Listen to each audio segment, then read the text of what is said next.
నమస్తే రమగారు. నమస్తే జయ. రమగారు, తొలి ఏకాదశి. సో ఏకాదశి మొదలని అనుకుంటాం మనం. రేపు ఆదివారం. ఆదివారం నుంచి ఉపవాసాలు మొదలు పెడుతూ ఉంటాం. సో ఏకాదశి యొక్క విశిష్టత, మనం ఏ విధమైన పూజా విధానం పాటించాలి, విధి విధానాలు అన్నీ ఒక్కసారి మాట్లాడేసుకుందాం. తొలి ఏకాదశి నాడు విష్ణు పూజ చేస్తాం. ఈ ఏకాదశి ఏంటంటే ఈ వర్షాకాలానికి ముందు వస్తే ఆషాఢంలో వచ్చేది. ఇదే మొదటి ఏకాదశిగా భావించి తొలి ఏకాదశి అని చెప్పుకుంటాం. అసలు పాయింట్ ఏంటంటే దేవసేని ఏకాదశి, హరిసేని కూడా అంటారు. ఆయన పడుకుంటాడు, విష్ణుమూర్తి పడుకుని 4 నెలల పాటు యోగ నిద్రలో ఉంటాడు స్వామి అని చెప్తారు. వారికి ఒక్క రోజు కింద లెక్క కదా రమ్మగారు, అంతేనా? ఒక నిద్ర మన ఒక నిద్ర లాగానే ఈ 4 నెలలు ఆయన పడుకుంటాడు. ఈ పడుకునే 4 నెలల పాటు ఆయనని ప్రశాంతంగా నిద్రపోనివ్వాలి. ఆయన సమయమైన ఏకాదశి ఆయనకి అత్యంత ప్రీతిపాత్రమైనది ఏకాదశి తిథి. ఈయన ఒకప్పుడు మురాసురుడనే ఒక రాక్షసుడితోటి యుద్ధం చేశాడు విష్ణువు. అది వాడేమో బ్రహ్మవర ప్రసాది. దాంతో యుద్ధం తెమల్ల. చాలా అలసిపోయాడట. అలసిపోయి ఒక గుహలోకి ప్రవేశించి ఆ యుద్ధం నుంచి విశ్రమించాడు, పడుకున్నాడు. పడుకునేసరికల్లా మురాసురుడు లోపలికి ప్రవేశించి పడుకున్న స్వామి మీదే పడబోయాడు. పడపోతే ఆయన నిద్రలోంచి ఒక స్త్రీ శక్తి బయటకు వచ్చి మురాసురుణ్ణి సంహరించింది. ఒక స్త్రీ రూపం వచ్చింది ఆయన తేజస్సులోంచి. వచ్చినది ఎలా అంటే ఇలా ఒక తెరలాగా బయటకు వచ్చిందనమాట. ఆ వచ్చిన స్వరూపాన్ని చూసి ఆయన సంతోషించాడు. విష్ణు పుత్రిక ఆవిడ. ఆమె ఆ రోజు ఈ ఏకాదశి తిథి, బహుశా ఆ ఏకాదశి అని ఆమెకి పేరు పెట్టారు. ఆమెకి నీ తాలూకు అంకె ఉన్న తిథి రోజున నన్ను పూజించిన వాడు నాకు అత్యంత ప్రీతిపాత్రుడవుతాడు.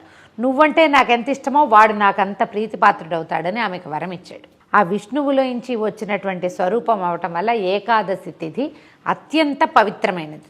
అందుకని అప్పటి నుంచి ఇది కృతయుగంలో జరిగింది. నాకు ప్రీతిపాత్రమైన తిథి ఆ రోజు 11వ రోజు అవటము, ఆ స్వరూపానికి ఆ పేరు ఇచ్చారనమాట. 11వ తిథి అది. ఆమెకి ఆ పేరు ఇచ్చారు. అయితే ఈ మురాసురుడు బియ్యంలో దాక్కున్నాడట. ఏకాదశి సంహరించే సమయంలో బియ్యంలో దాగాడు. అప్పుడు ఆమె సంహరించే సమయానికి ఆ బియ్యంలో దాగాడు కాబట్టి బియ్యం తినకూడదు ఏకాదశి నాడు అని పెట్టారు నియమం. ఓకే, అన్నం తినకూడదు అని. ఆ ఒక్కరోజు అన్నం తినద్దు. అన్నం తినకుండా ఉంటే విష్ణువుకి ప్రీతిపాత్రులు అవుతారు వాళ్ళు. ఏకాదశి నాడు విష్ణువు కొరకు ఎవడైతే ఉపవాసం చేస్తాడో మరుసటి రోజు పొద్దున ద్వాదశి నాడు పారణ చేయటం. పారణ అంటే ఆహారం స్వీకారం చేయటం. దాని మీద మనం అంబరీషోపాఖ్యానం కూడా చెప్పుకున్నాం కదా. ఈ మర్నాడు ద్వాదశి పారణ చేసి దీనికి ఒక కథలు కూడా చెప్తారనమాట. ఏకాదశి నాడు మనము విష్ణు స్మరణ మానకూడదు, ఆహారం మానేయాలి. అన్నం మానేసి తద్భిన్నంగా ఏదైనా తీసుకోవచ్చు. ఇది రోగులు, వృద్ధులు, బాలింతలు, చిన్నపిల్లలు, తర్వాత ఏదైనా ఉండలేని నీరసంగా అయిపోయే ప్రాణులు, వీళ్ళంతా అన్నానికి భిన్నంగా ఏదైనా తీసుకోవచ్చు. కొంతమంది జలాహారమే తీసుకుంటారు. నా లెక్క నీకు తెలిసిందే కదా. 4 అరటిపళ్ళు, 4 గ్లాసుల మంచినీళ్ళతోటే ఉంటాను నేను. ఒక్కొక్కళ్ళు ఒక్కొక్క రకం ఉండి ద్వాదశి నాడు పొద్దున్నే వంట చేసుకోవటం, విష్ణు పూజ చేయటం, ఎవరైనా ఒక అతిథికి భోజనం పెట్టి మనం భోజనం చేయటం. ఏకాదశి నాడు పడుకుంటారో పడుకోరో, ద్వాదశి నాటి పగలు నిద్రపోకూడదు. ఈ నియమాన్ని పాటించేవాళ్ళు తొలి కాలం నుంచి. అయితే ఈ ఏకాదశి నాడు జొన్న పేలాలు వేయించి ఆ పేలాల పిండి తినాలంటారు. ఈ రోజున గనక ధాన్యంతో పేలాలు కాకుండా మనం బియ్యంతో పేలాలు చేసుకున్నాం, వడ్ల పేలాలు చేస్తాం కదా. వడ్ల పేలాలు కాకుండా, వడ్ల ఎందుకు వద్దంటే అతను మురాసురుడు ఉన్నాడు బియ్యంలో, అంచేత అది మానేసి జొన్నలతోటి పేలాలు చేసి వండకండా, పేలాలని వండం కదా, వేపుతాం. వేస్తే ఆ పేలాలని పొడి చేస్తాం, బెల్లం కలిపి దాన్ని ప్రసాదంగా ఇవ్వటం. ఎవరికైనా జొన్న పేలాలు పంచితే ఎన్ని కణాలు మన చేతిలో నుంచి వెళ్తాయో అన్ని దివ్య సంవత్సరాలు స్వర్గంలో ఉంటాంట మనం. అందుకని పేలాలు పంచమంటారు. పేలపిండి పంచుతారు. పేలపిండే స్వామికి నివేదన చేస్తారు. కొంచెం అనంతపురము, కడప ఆ వైపు పేల ముద్దలను చేస్తారు. జొన్న పేలాలతోటి బెల్లపాకం బట్టి ముద్ద చేస్తారు. ఉడుకుతుంది అది. మన ప్రాంతంలో అసలు అది లేదు. పేలపిండే చేసుకున్నాం. పేల ముద్దలు చేస్తారు. పేలాలతోటి ముద్దలు చేస్తారు. మా కింద ఉండే పద్మగారి పేల ముద్దలని పట్టుకొచ్చి ఇచ్చేవారు. ఆ జొన్న ఎప్పటికీ ఉడకదు, ఎన్ని గంటలు ఉడుకుతుందో. దానిని విష్ణువుకి నివేదన చేస్తారు. మామూలుగా విష్ణు నివేదన అంటే మనం ఏం చేస్తాము, అన్నం పెడతాం స్వామికి కదా, పాయసము పులిహార అవన్నీ పెడతాం. ఈ రోజున పెట్టడానికి వీల్లేదు, ఓకే, బియ్యం వాడకూడదు కదా, మురాసురుడు ఉన్నాడు కాబట్టి. అందుకని జొన్న పేలాలతోటి చేసేవాళ్ళు. మనం సంవత్సరం అంతా ఉపవాసాలు ఉండము, ఏమి చేయం. అవును. కనీసం తొలేకాదశి నాడైనా ఉపవాసం ఉంటే ఏడాది మొత్తం ఉపవాసం చేసిన ఫలితం లభిస్తుంది. పైగా ఈ సీజను, ఈ 4 నెలలు అనారోగ్యాలు వచ్చే సీజన్, యమదంశాలుగా చెప్పబడతాయి. ఇక రాకపోయే కార్తీకంలో మార్గశిరంలో అవన్నీ ఎమిడి కోరలు అని చెప్పుకుంటాం కదా, వాటికి నాంది ఇది. వర్షానికి ముందు తొలకరి జల్లులు పడిపోతూ ఉంటాయి. ఇప్పటి నుంచే కనుక మనకి ఉపవాసం చేసే అలవాటు ఉంటే పొట్ట క్లీన్ అవుతుంది. ఓకే, మనం రోజువారీ తినే పదార్థాలన్నిటినీ వర్జించేసాం కదా, పొట్ట ఖాళీగా ఉంటుంది. 15 రోజులకు ఒకసారి పొట్ట ఖాళీగా ఉంచే విధానం చేస్తే ఆరోగ్యం కదా. ఈ ఆరోగ్యం కోసం ఈ తొలి ఏకాదశి నుంచి మొదలు పెట్టుకుని చాతుర్మాస్యం చేసుకుంటాం. 4 నెలలు చేస్తారు, కొంతమంది చేస్తారు. పెద్దవాళ్ళు ఇళ్లలో అలవాటు ఉన్నవాళ్ళు, వాళ్ళకి ఆ ఎత్తులు, తర్వాత మఠాలకి పీఠాలకి వెళ్ళే అలవాటు ఉన్నవాళ్ళు, కొన్ని దేవాలయాల్లో అనుబంధంగా ప్రత్యేక పనిచేసేవాళ్ళు, వాళ్ళంతా వాళ్ళు దీక్షలు వహిస్తారు. మామూలు మనబోటి వాళ్ళం రోజువారీది రకరకాల వ్యవహారాల్లో ఉండేవాళ్ళు, రెక్కాడితే కానీ డొక్కాడని వాళ్ళు, రోజు పనిచేస్తే కానీ కుదరని వాళ్ళు, రోజు అన్నం మానేసుకుని ఎక్కడుంటాం అలా అనిపిస్తుంది. డైటింగ్ లాగా చేయొద్దాము మరి, కనీసం డైటింగ్ లాగా చేయొచ్చు కదా. విష్ణువుని ధ్యానించడం, ఈ సమయంలో విష్ణు సహస్రనామ పారాయణ చేయటం ఏకాదశి నాడు చేస్తే ఆ రోజున మనకి ఇదేంటంటే తిథిలో ఏముంది అనిపిస్తుంది. తిథులు ఎలా చెప్తాం మనం, సూర్యగమనాన్ని బట్టి కదా. ఈ ఏకాదశి నాడు ఉండేటువంటి సూర్యమండలాంతర్గతుడైన నారాయణమూర్తి మనం అడిగింది వింటాడు. ఈ తిథి గొప్పతనం, ఆ సమయంలో సూర్యుడి కిరణాలు నేలకి తాకే లక్షణం ఏంటంటే వినే లక్షణంతో ఉంటుంది. నువ్వు సహస్రనామ పారాయణ చేయి, వింటాడు భగవంతుడు. మనకి అది ఉంది కదా. ఇప్పుడు చూడు, సూర్యమండలం ఒక్కొక్కసారి భూమికి దగ్గరగా ఉంటుంది, ఇవాళ పాజిటివ్గా ఉంది, మనం ఎన్నున్నాయి మనకు అవన్నీ ఉన్నాయా, వాటిలో ఇదొక పాయింట్. అందుకని ఉపవాసం చేయలేకపోతే పగలు ఏదైనా టిఫిన్ తిను, కనీసం రాత్రి ఏవో 4 పళ్ళు తిను, పొద్దునోసారి సాయంత్రం ఒకసారి విష్ణు సహస్రనామ పారాయణ చేయి. ఈ రోజున ఎవరితోటి పోట్లాడిపోక, దుర్భాషలు ఆడద్దు, అబద్ధాలు ఆడద్దు, ఏ దొంగ పనులు చేయొద్దు. ఈరోజు నీ నియమం నీ బతుకుని కాపాడుతుంది. పెద్దవాళ్ళు మనకి ఇవన్నీ ఎవరు పెట్టారు, మన ముందు ఉన్న ఋషులు కదా. వాళ్ళు ఏమిటంటే దీర్ఘదర్శులు, ముందు కాలాన్ని చూడగలిగేవాళ్ళు. ముందు కలియుగం బాగా బలిసిన కొందికి ప్రజలు ఇలాగేమి దేవుడు ఇది లేకుండా అయిపోతారని ఇలాంటి గట్టి నియమాలు ఏర్పరిచారు. కనీసం ఈ ఒక రోజైనా చెయ్యి అని. ఏకాదశి నియమాన్ని కనుక మనం తొలి ఏకాదశి నాడు మొదలు పెట్టుకుంటే ఈ తొలి ఏకాదశి నుంచి ఈ 4 నెలలు చేయొచ్చు. లేదా మళ్ళీ తొలి ఏకాదశి దాకా చేస్తాను అని పెట్టుకో, ఒక సంవత్సరం, నెలకి 2 సార్లు. అద్భుతం కదా, నీకు ఆరోగ్యం బాగుపడుతుంది, బుద్ధి పరిపరి విధాల పోదు. ముందు నీకు తిథుల మీద దృష్టి ఉంటుంది, సూర్యుడి నడక మీద ఒక అవగాహన ఉంటుంది, మంచి చెడు క్రమశిక్షణ, మంచి చెడు తెలుస్తాయి. ఈ రోజు ఇది వాళ్ళ పౌర్ణమి అనే అవగాహన వస్తుంది. నీకు బతుకు ఒక కుదురొస్తుంది. ముందు మనకు కావాల్సింది అదే కదా, అది కదా. కాబట్టి ఇలాంటివి ఏవైనా చాదస్తాలుగా భావించద్దు. చాదస్తం కాదు ఇది, మనకి ఒక క్రమశిక్షణ నేర్చుకునే గట్టి విధానం. దీనికి ఆధ్యాత్మికత జోడించబడింది. నువ్వు అనుకున్నా అనుకోకపోయినా, నీకు నచ్చినా నచ్చకపోయినా, నువ్వు ఒక చోట ఒక నూనె పోసి ఒక దీపం పెడితే వెలుగు వస్తుందా రాదా? 200%. నేను అగ్గిపులు గీయటమే నాకు సరదా, వెలుగు వచ్చినా లేదా నాకు అక్కర్లేదని నీకు అక్కర్లేకపోయినా నలుగురికి దారి చూపిస్తుంది నువ్వు పెట్టిన దీపం. ఇవి మనం చేసేవి ఆ దీపాలు లాంటివి. గీసి ఆర్పేసేది కాదు, వెలిగించాక నువ్వు వెలిగించాక దాని వెలుగు అది ఎక్కడెక్కడ వెళ్ళగలదో అంత దూరము దాని జ్యోతిని బట్టి అది వెళ్ళిపోతూ ఉంటుంది. ఆధ్యాత్మిక జ్యోతి కూడా అలాంటిదే, తెలియక వెలిగించినా కూడా. అప్పుడప్పుడు అనిపిస్తుంది రమ్మగారు, భారతదేశంలో పుట్టినందుకు మనం ఎంత అదృష్టవంతులం. మన మహర్షులు ఋషులు ఎన్ని అద్భుతమైన విషయాలని చెప్పారు కదా రమ్మగారు. అదే మిగతా దేశాల వాళ్ళకి ఈ అదృష్టం లేదేమో అని అనిపిస్తుంది. మన దాన్ని మనం వదిలిపెట్టేస్తున్నాము. ఎవరైనా చెప్తే దాన్ని చాదస్తంగా భావిస్తున్నాం. పోనీ మళ్ళీ ఇందులో కూడా కొంతమంది ఏం చేస్తారు, ఒక కాంప్లికేటెడ్ చేసేసుకుంటారు, చాదస్తాన్ని పెంచేసుకుంటారు. నీకు ఏ నియమం చెప్పబడిందో అందులో ఉండకుండా పక్కవాడి నియమం ఏదో చూసి అందులో కూడా దూకుదామనిపిస్తుంది. మనకెంతవరకు నియమం ఉందో అంతవరకు మనం అంతవరకే స్వధర్మ నిధనం చేయాలి. ఎవడైనా మీకేం చెప్పబడిందో అది చేయాలి, అది చేసి ముందుకెళ్ళిపోవాలి. పోనీ పక్క వైపు చూసినా అది పూర్తిగా చేయగలమా? చేయలేము. అది అది కదా సమస్య. చేయలేకపోతాం. ఎందుకంటే మనది కాని దాన్ని మనం ఆ భయం వేస్తూ ఉంటుంది కదా, అన్నిటికీ ఇది తప్పేమో అది తప్పేమో అని అనుమానంగా ఉంటుంది.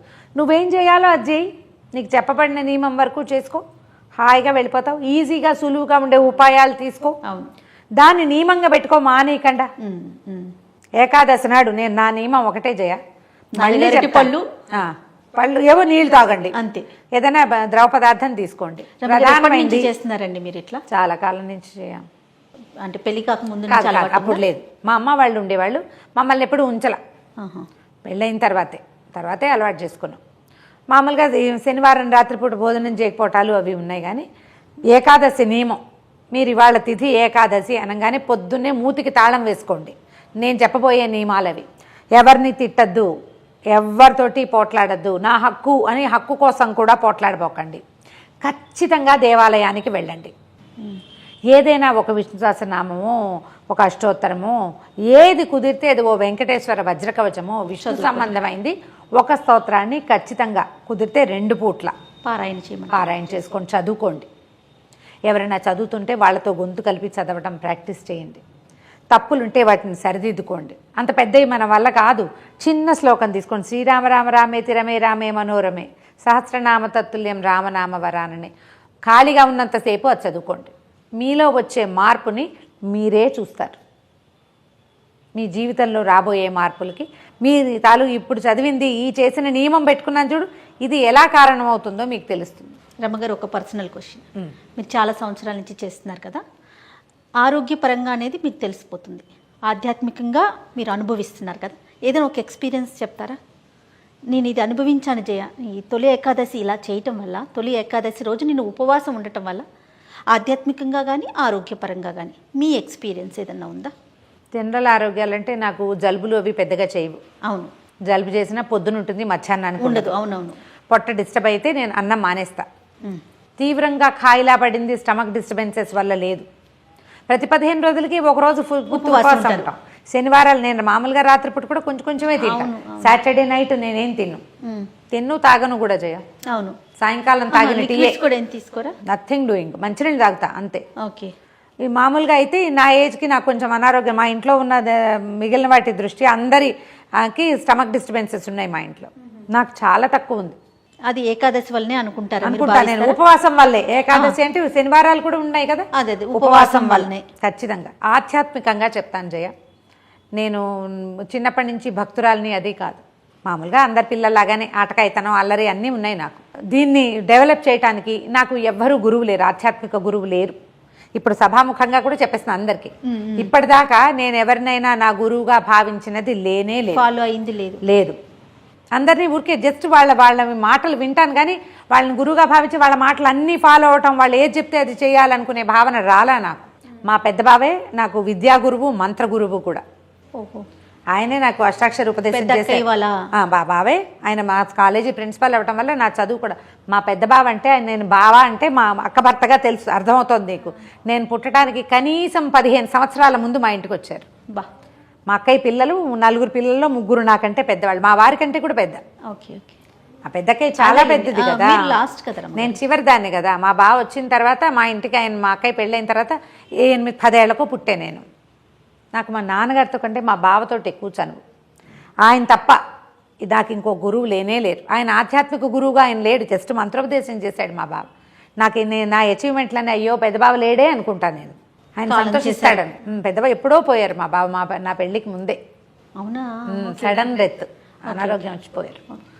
అంతే తప్ప నాకు ఆధ్యాత్మిక గురువే లేరు. కానీ నా ఆధ్యాత్మిక ప్రగతికి ఉపవాసాలు కారణమైనాయని భావిస్తాను జయ. నేను మా ఇంట్లో ఏం లేదు, మా అత్తవారింట్లో అంత పెద్దగా వాళ్ళు ఉంటారు కానీ నీ కంపల్షన్ లేదు, చేయవలసిందే అలాంటివి మాకు లేవు. ఓకే. మిగిలిన వాళ్ళు ఎవరు చేయటం లేదు, మాకే ఉంది, మా ఇద్దరికీ ఉంది, మేము పెట్టుకున్నాం అది. ఎప్పుడైనా మనం ఆధ్యాత్మికంగా ముందుకెళ్ళాలంటే ఒట్టిగా చదవటము వినటమే కాదు, చేయటం కూడా 100% అండి చెయ్యాలి. ఏదో ఫాలో అయితేనే కదా చెప్పగలుగుతాం. నేను అలా ఒక సౌందర్యలహరి శ్లోకం తీసుకుంటాను, శుక్రవారాలు ఏదో ఒక శ్లోకం అంటూనే ఉంటాను. ఫోన్ లేకపోతే చేతిలో ఖాళీగా ఉంటే ఆ శ్లోకం నడుస్తూ ఉంటుంది. శుక్రవారాలు, మంగళవారాలు సౌందర్యలహరి శ్లోకం ఏదో ఒకటి చదువుకుంటా. ఇది కూడా నా జీవితంలోకి వచ్చి 7-8 సంవత్సరాలైంది. ఇప్పుడు ఈ మామూలు రోజుల శనివారాలేమో ముకుందమాల శ్లోకం పెట్టుకుంటాను ఒకటి. అది ఎట్లా అంటే ఇంకా అలా క్యాజువల్గా నడుస్తూ ఉంటుందన్నమాట. ఇంక జపాలు ఇంకా అవేం లేవు, ఒట్టుగా ఇలా అలా అలా అనుకుంటూ ఉంటాం. ఏవో ఒక 3-4 శ్లోకాలు మళ్ళీ తిరిగి అవే వస్తుంటాయి. దానివల్ల నేను భగవంతుడికి చేరువవుతున్నాను. ఇప్పుడు నేను ఒక మాట చెప్తే ఎవరైనా వింటున్నారు కదా, అవును, నేను ఒకళ్ళకి నచ్చేలాగా కొన్ని చెప్పగలుగుతాను. లక్షల మంది రమ్మగారు, ఒకరు కాదు కొన్ని లక్షల మంది ఫాలో అవుతున్నారు. నేను కొంతమందికి నచ్చేలా చెప్పగలుగుతున్నాను. కొంతమంది అయినా నా మాటల వల్ల వాళ్ళ జీవితంలో ఏదో ఒక చిన్న మార్పుని ప్రయత్నించగలుగుతున్నారు. వచ్చిందో లేదో ట్రై చేయగలుగుతున్నారు. కొంతమందికి నేను నచ్చుతున్నానంటే ఇది నా ఒకదాని ప్రజ్ఞ కాదు. ఈ ప్రజ్ఞకి ఆధ్యాత్మికమైన ప్రగతి కారణం అవుతుంది. అది ఆ ప్రగతికి కారణము మనం పెట్టుకునేటువంటి నియమం. ఆ నియమాలు వీటి వల్ల వస్తాయి. ఈ నియమం నేను నువ్వో ఏర్పరిచింది కాదు, మన ముందున్న ఋషులు. దాన్ని పాటించడమే ముఖ్యం. అంతే. మనం చెప్పే కదా, చదవడం వినడం కాదు, చెయ్యడం అనేది చాలా ప్రధానమైంది. అందులో ఇలాంటి ఏకాదశి అవి నియమాలు ఉంచుకోవాలి. నేను ద్వాదశి నాడు ఇక్కడికి వస్తే పొద్దునే అన్నం తినేసి వచ్చా అని చెప్తా కదా. అవునండి. ద్వాదశి రోజు పొద్దున్న 9 గంటలకల్లా వంట అయిపోతుంది, మా పూజ అయిపోతుంది, భోజనం చేస్తాం. ఇందులో మైలా కొన్ని కుదిరినవి చేస్తాను, కొన్ని కుదరనివి చెయ్యను. ఈ రోజుల్లో మన అపార్ట్మెంట్లలో కుదిరినంత పద్ధతులు, పథకాలకు ముఖ్యం. నా లెక్క అయితే నియమమే ముఖ్యం. ఏకాదశి నియమం పెట్టుకుని చూడండి, తప్పకుండా ఇది ఆరోగ్యానికి ఎలా ప్లస్ అవుతుందో. మీది మీరు ఎవరిది వాళ్ళకి వచ్చింది నాకు రాలేదనుకోవద్దు. వాళ్ళకి ఏదో ఒకటి వస్తుంది, నీకు ఇంకోటి వస్తుంది. నమస్తే. నమస్తే.